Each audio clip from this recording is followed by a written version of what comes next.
दिल्ली में बड़ा बदलाव, एक के बाद एक बीजेपी कर रही वादे पूरे। महिला सशक्तिकरण और मुफ्त इलाज का वादा हुआ पूरा। क्या ये दिल्ली के स्वास्थ्य सिस्टम को देगा नया मोड़? देश की राजधानी दिल्ली में 27 साल बाद बीजेपी को सरकार बनाने में कामयाबी मिली। इस कामयाबी के बाद दिल्ली की भागडोर रेखा गुप्ता के हाथों में सौंपी गई, ताकि दिल्ली में महिला सशक्तिकरण पर जोर दिया जा सके। और इसी क्रम को आगे बढ़ाते हुए सरकार महिलाओं से संबंधित तरह तरह की योजनाएं ला रही है। वहीं दूसरी ओर आम लोगों का भी बीजेपी सरकार खास ध्यान रख रही है। दरअसल दिल्ली में स्वास्थ्य सुविधाओं को बेहतर बनाने के लिए 5 अप्रैल से आयुष्मान भारत योजना लागू की जा रही है। इस योजना के तहत पहले चरण में 1 लाख जरूरतमंद लोगों को आयुष्मान कार्ड दिए जाएंगे, जिससे वे मुफ्त में स्वास्थ्य सेवाओं का लाभ उठा सकेंगे। दिल्ली के स्वास्थ्य मंत्री पंकज सिंह ने जानकारी देते हुए बताया कि ये योजना उन गरीब परिवारों के लिए एक बड़ी राहत साबित होगी जो महंगे इलाज का खर्च वहन नहीं कर सकते। आपको बता दें कि इस योजना में सबसे पहले अंत्योदय अन्न योजना और प्राथमिकता वाले परिवारों को शामिल किया जाएगा। स्वास्थ्य मंत्री ने बताया कि दिल्ली सरकार का मुख्य उद्देश्य आर्थिक रूप से कमजोर वर्गों को गुणवत्तापूर्ण स्वास्थ्य सुविधाएं उपलब्ध कराना है। उन्होंने कहा कि हम ये सुनिश्चित करेंगे कि समाज के सबसे जरूरतमंद लोगों तक इस योजना का लाभ जल्द से जल्द पहुंचे। सरकार ने योजना के क्रियान्वयन को लेकर तेजी से काम शुरू कर दिया है। 10 अप्रैल तक 1 लाख लोगों को आयुष्मान कार्ड जारी कर दिए जाएंगे।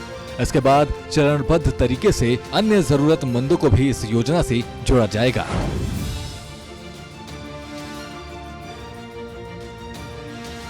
इस योजना के तहत गरीब परिवारों को 5 लाख रुपए तक का स्वास्थ्य बीमा मिलेगा, जिससे वे सरकारी और निजी अस्पतालों में मुफ्त इलाज करा सकेंगे।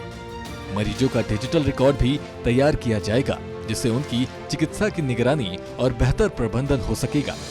स्वास्थ्य मंत्री ने कहा कि इस योजना से दिल्ली के स्वास्थ्य ढांचे को मजबूती मिलेगी, मरीजों को बेहतरीन इलाज मिलेगा और उनके परिवारों को वित्तीय राहत मिलेगी।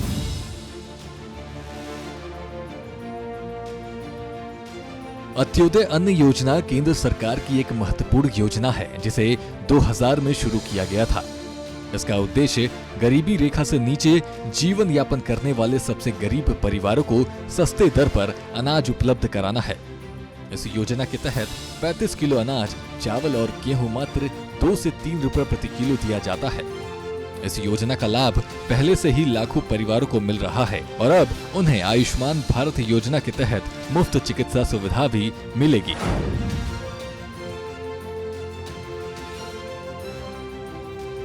आपको बता दें कि दिल्ली में इससे पहले आम आदमी पार्टी की सरकार थी और तब भी केंद्र सरकार इस योजना को दिल्ली में लागू करना चाहती थी, ताकि दिल्ली के वासियों को इस योजना का लाभ मिल सके। लेकिन उस समय आम आदमी पार्टी के अड़चन की वजह से इसे लागू नहीं किया जा सका।